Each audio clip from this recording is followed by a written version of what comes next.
I think he's really good at what he does now, and I think that, you know, but that's I see it in my city of Woonsocket that, you know, how things get done matters.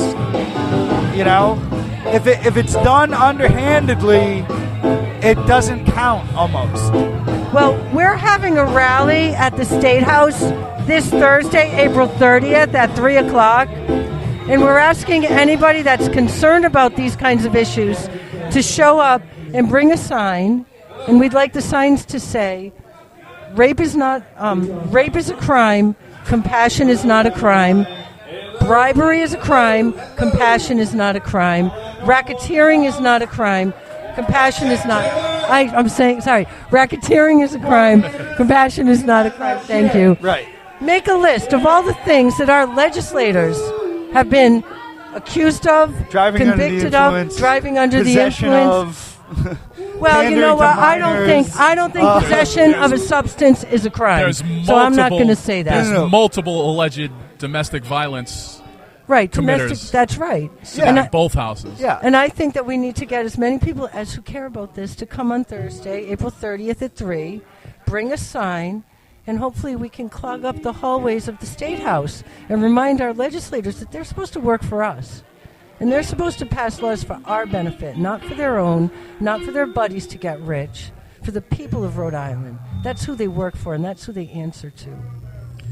Well, you know, I hope we can take the next election day and make them accountable to that point, because, you know, what we've seen in the last, well, basically since Nick Mattiello took over as Speaker is rule by iron fist. Well, you know what, this is a guy that actually, a Democrat who fielded other Democrats and independent candidates to run against people he didn't like in the General Assembly. Let's be perfectly honest about it. That's what he did.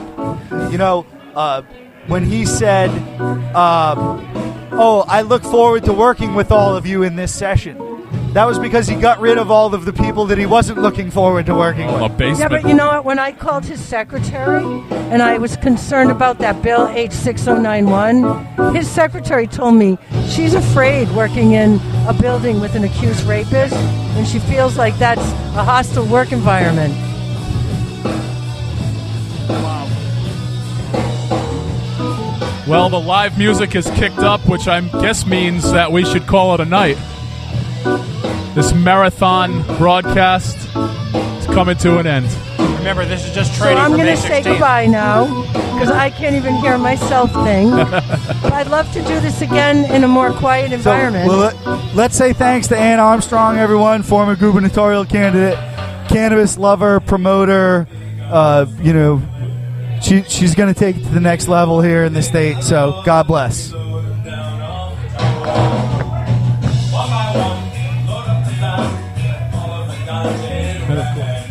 And of course, don't forget to check out coalitionradio.us on Facebook, facebook.com/coalitionradio, the almighty Twitter @coalition_radio.